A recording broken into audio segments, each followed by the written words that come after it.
There was this one time when I took a knife and told him that I would slash him if he doesn't stop hitting my mother. The most depressing and traumatic part of this was the next day, my mother would act like nothing happened. My mother would say things like, "It's the alcohol. He's not a bad person." For a 15-year-old who didn't have any relationship at that time, it was a lot to handle. That was the first time I decided to self-harm to let go of my pain. The last time my dad hit me was when I was doing my master's. He has threatened that he would kill me and put my body in the septic tank, and then he would go to the police station and report that my daughter went missing.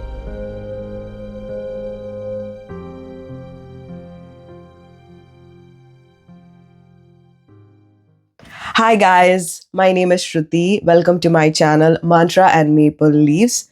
This is the second episode of the new series that I've started in my channel called Life Stories. In this episode, I'm going to talk about domestic violence and the harmful effect of staying with an abusive partner. I have always believed that all genders are equal, and we need to stand up and talk about injustice around us honestly so that we can make changes in the future. As a mother, I try to learn and change the way I think and do things for my child.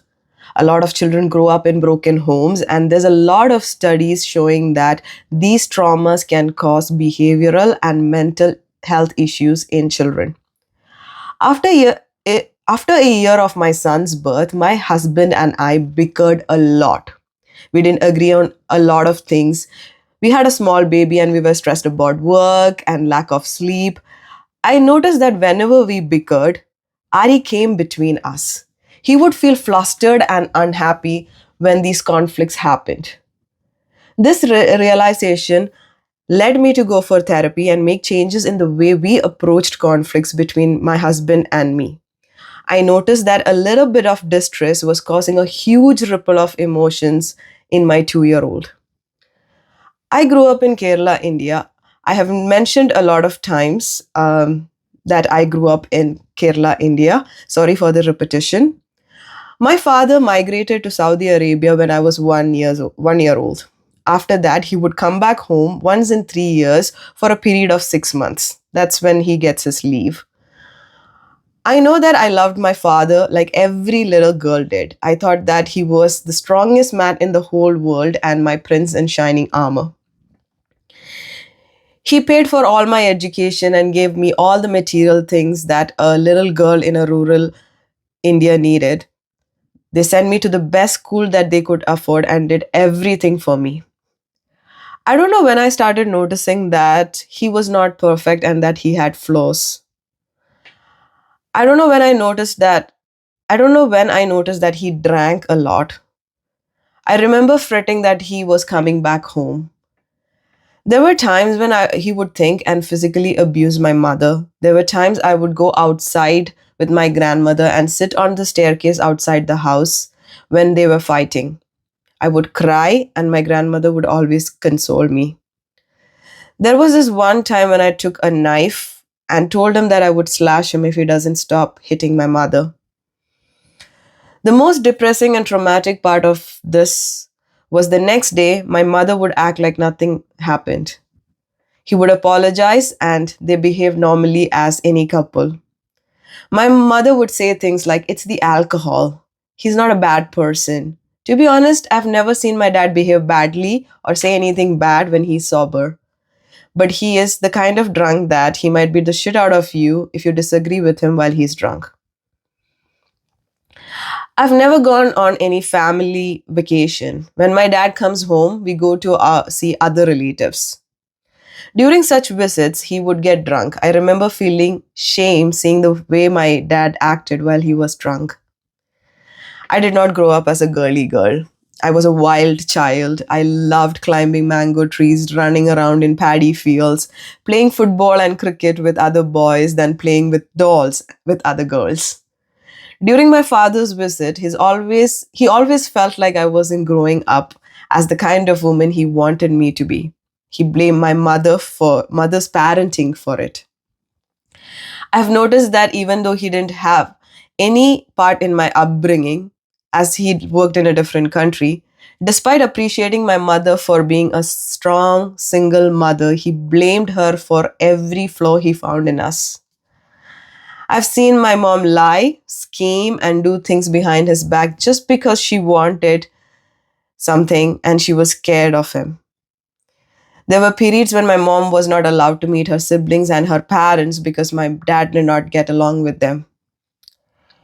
When I was 15 years old, my father bought me my first phone. It was a Nokia N70. It was a gift as I got good grades in my 10th grade. One day, I was charging my phone in the room where my dad was sleeping. He was drunk and was taking a midday nap. My best friend during my school days was a boy. He called me, and because I didn't want to disturb my dad, I took my phone and stepped outside to talk to him. I didn't realize that my dad was up. He thought that my best friend was my boyfriend and I stepped out so that I could have a private conversation and beat the shit out of me. For a 15-year-old who didn't have any relationship at that time, it was a lot to handle. That was the first time I decided to self harm to let go of my pain. My real intent was to kill myself. I slashed my wrist with a blade. Fortunately, the blade was a rusty old one and it didn't cut a vein. I still have a mark on my wrist.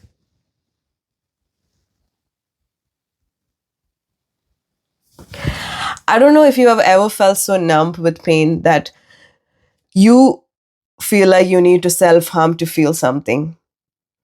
I have cuts on my thighs, my arms. I've burnt myself with lighters. There are marks all over my left arm. All because there were times in my life when I felt helpless and hopeless. The last time my dad hit me was when I was doing my master's. I left home days earlier back to the hostel after he hit me. The reason he did it was because my mother was paranoid because my dad was not home late night and he was at a bar. My brother told me that my mom asked us to go pick him up from the bar. I drove there, stayed in the parking lot, and picked my dad up. He came home and started hitting me because I went to a bar to pick him up. My brother and my mom stayed silent the whole time and watched it without saying a single thing. They didn't stand up for me. They didn't tell that. They told me to go and pick him up. My uncles, other cousins, and neighbors had to save me from his wrath that day. I don't have a good relationship with him anymore. I acknowledge his sacrifices and I am grateful for the things that he has done for me, but it ends there.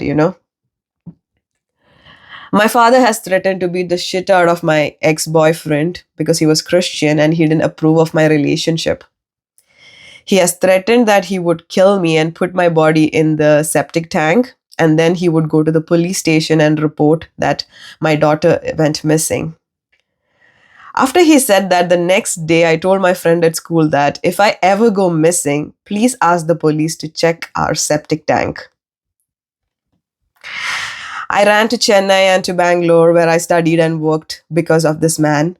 When he said that he was going to retire and come back home, my survival instincts told me that I need to put as much as distance between him and me. That's how I moved to Canada. I know that to this day my mother faces the same issues as she did before. Even though I feel sorry for her, it is her decision to stay with him. I have tried to file a police report against him from Canada because he hit my mom. I phoned Mulanthuruthy police station. I'm going to quote it. Mulanthuruthy police station. It is in Ernakulam district. A police constable refused to take my complaint and said that this happens in every household. And if my mom doesn't have an issue, there is nothing they can do about it. The last time I heard, he hit her with an iron rod. And sometimes she has to go to my neighbor's house and stay there overnight because she's scared. Everyone has trauma in their life. My experiences might not be as mad as some, but they still exist. I'm grateful that I got out. I'm working on my traumas. I've grown to realize that my parents might have had more hardship growing up, and that they, without realizing how damaging those traumas are, passed on to me and my brother. My only hope is to save my future generation from these traumas. If you're going through similar situation, I would suggest you to please get help. You might not be able to change your circumstances yet, but it can help you deal with such situations and heal from it. There are a few guided meditations in Samsung Health app as well that might help you. To a woman going through such circumstances, please note that there are legal measures to help you if you are a victim of domestic violence. Please don't let society or family pressure you from standing up for your rights. You might think that you're protecting your child's future by sticking with with a partner who's abusive, but you're giving them lifelong trauma that might damage their self-worth and mental health forever. When I shared my last story, I realized that there are a lot of girls going through similar situations. You're not alone. We can help each other by being vocal about it. I hope this video inspires you to take measures if you are in an abusive marriage. I hope this helps you understand that you're not protecting your child by remaining in an abusive marriage. Sharing this story with you was cathartic for me. I will leave my email address in the description of this video. If you would like to share your stories with me, I would love to lend my listening ears to you. If it's a story of how you overcame such situation and would love to share it with the world, I would like to give you a platform. I promise to keep your identity confidential if you share any information with me. I know that this might have sounded very robotic to you. I had to write all my feelings down and then read it out. The first time I read it out, I cried a lot, but I remember that I remembered that in my last video also I cried a lot, and that's not the kind of story that I want to share with you.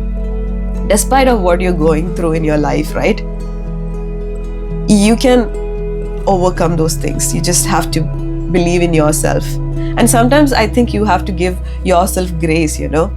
I thought that I was not worthy of love. Anytime anybody shows love to me, I don't know. I can't accept it for some reason.